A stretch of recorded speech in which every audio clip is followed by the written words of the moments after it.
Okay, we're right back.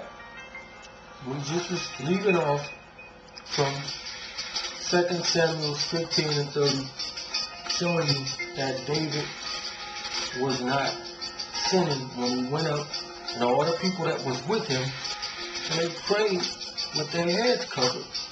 That's direct contradiction from what you read in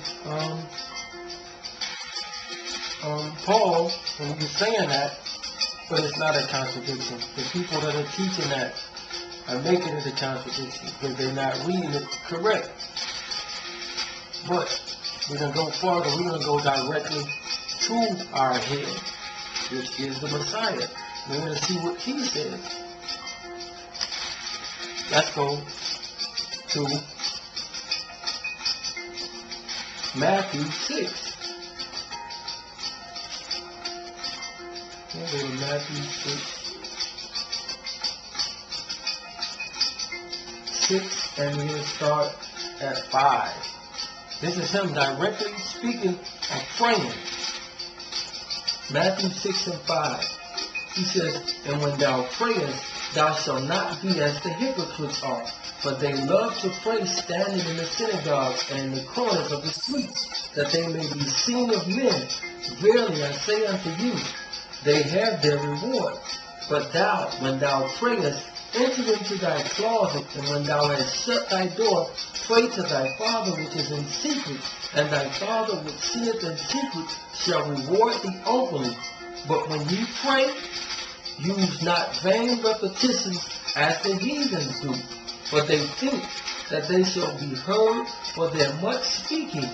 Be ye therefore like unto them, for your Father knoweth what things ye have need of before ye ask him. After this manner therefore pray ye." That's when we go into the Our Father which art in heaven, Kodash be thy name. You know what I mean? That's where we get into that. Now notice, he never mentioned anything about you better not have your head covered because you're going to be dishonoring me. Notice, and he was telling you how to pray. He never mentioned, you better not do this. So, if he didn't just tell us this, what was Paul really saying in Corinthians? But let's go there. Let's go there right now.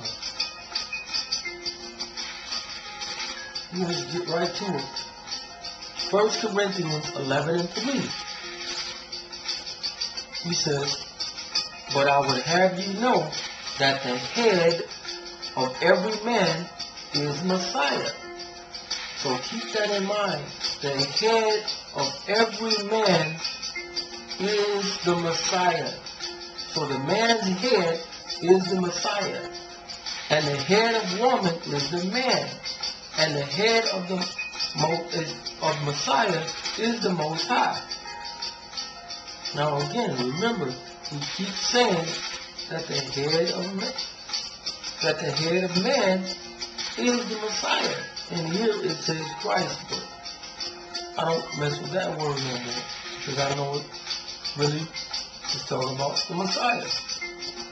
Christ is Greek for Christos. So, what's that? 3 Corinthians 11 and 3. So it says, "Every man praying or prophesying, having his head covered, dishonoreth his head." Now, he just told us that the Messiah is man's head. So why in the next verse do we jump right and say that the head is a literal head right there? Again, we're going to start back at 3. "But I would have you know that the head of every man is Messiah, and the head of the woman is the man, and the head of Messiah is the Most High." Now, every man praying or prophesying, having his head covered, having the Messiah covered. Every man praying or prophesying, having Messiah is our head. It's not talking about your literal head right there, or physical head. Having his head covered, the Messiah covered, dishonoring his head, which is the Messiah. So if you, and how do you do that? When you make the gospel or this truth about you, when the so-called prophet or teacher go out and make the stuff about him. I did this. I brought in this many people. I'm the reason why you know the truth. You got it through me. When he make it all about himself, that's how you cover the Messiah up. Because when they see him, when they see us, they supposed to see him in us. That's why we don't supposed to be all arrogant and puffed up. Because he wasn't like that. Humble and meek. But you got all these guys who be out cursing people out and doing all this stuff, and they cover them up. Dishonoring them.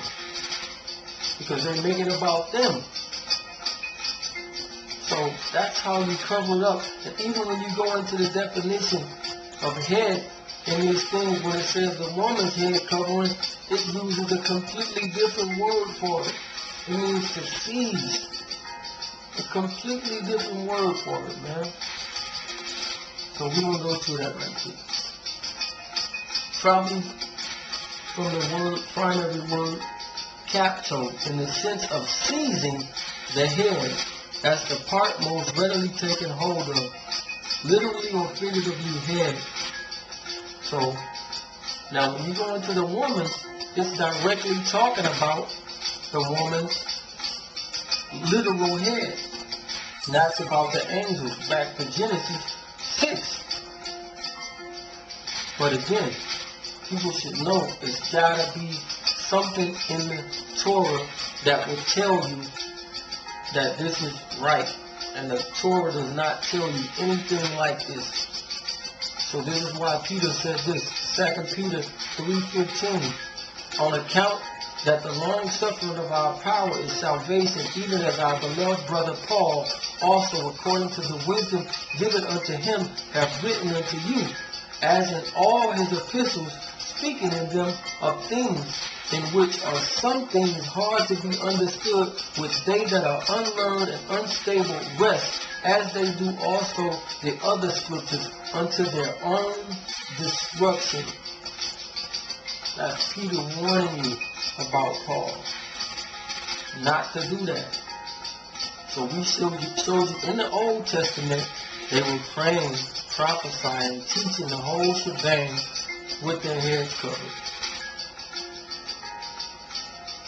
I humbly come before you. I hope somebody get a little understanding from this. But your boy Quab over and out. Shalom.